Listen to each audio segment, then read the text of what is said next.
Terima kasih Pak Ganjar.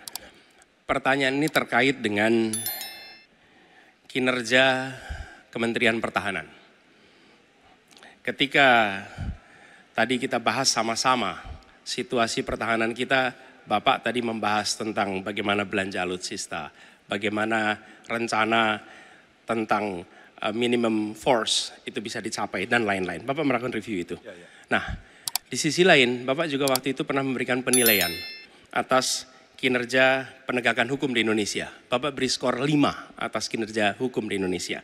Pertanyaannya sekarang terkait dengan pertahanan, berapa skor yang Bapak berikan atas kinerja Kementerian Pertahanan yang dipimpin oleh Bapak Prabowo? Silakan Pak Ganjar. 5 juga. Saya punya datanya dan kemudian akan saya sampaikan. Maka di meja saya sudah saya siapkan data satu persatu. Namun demikian Mas Anies, tentu saja ada yang ingin saya sampaikan dari apa yang tadi sudah saya utarakan. Ketika kemudian kita ingin membangun sistem pertahanan kita, maka dalam perencanaan kita tidak boleh gonta-ganti. Kita mesti ajak, mesti konsisten. Kedua, kita mesti mendengarkan betul-betul dari seluruh matra. Maka seluruh proses perencanaannya harus bottom up. Sehingga saya ketemu dengan seseorang berpangkat cukup tinggi, Pak, kalau Bapak kasih persenjataan kepada saya yang tidak saya butuhkan, sudah saya siapkan museum untuk saya taruh di sana. Situasi seperti ini tentu tidak mengenakan. Tapi ini harus kita buka apapun kondisinya untuk perbaikan bangsa. Kritik otokritik itu menyehatkan. Tidak ada kok rasa dengki di hati saya. Yang ada adalah bagaimana rasa cinta tanah air ini mesti kita wujudkan. Agar kemudian kita betul-betul bisa menjadi negara kuat di banyak area dan kita berbicara di dunia internasional disegani. Bung Karno telah menyampaikan itu. Daulat politik itu wajib. Berdikari dalam bidang ekonomi mesti dituju. Dan kita punya kepribadian dalam kebudayaan. Sekarang daulat ekonomi pertahanan kita mesti kita tunjukkan.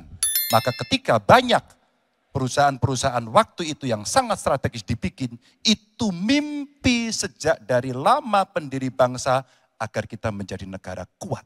Dan itulah yang sebenarnya kita-kita yang harus meneruskan itu.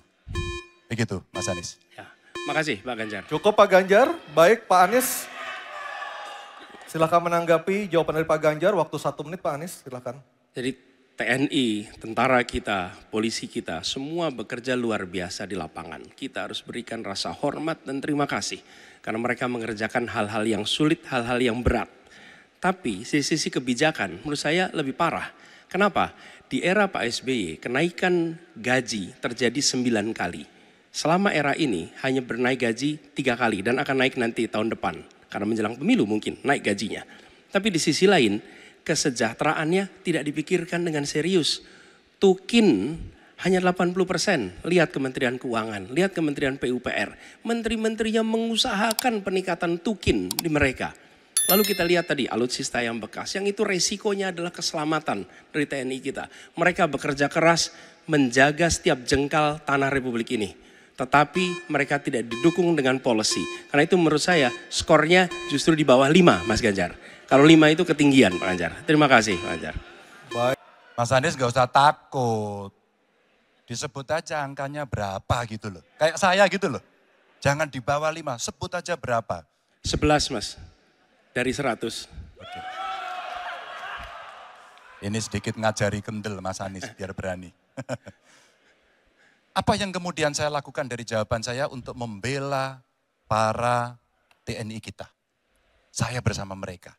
Saya mendengarkan, saya berkeliling Indonesia, saya mampir bertemu di rumah-rumah mereka, di asrama-asrama mereka. Maka kami tidak mau kalau kemudian mereka, mohon maaf, bertempur dan mati sia-sia. Saya tidak rela. Maka itulah yang saya bela.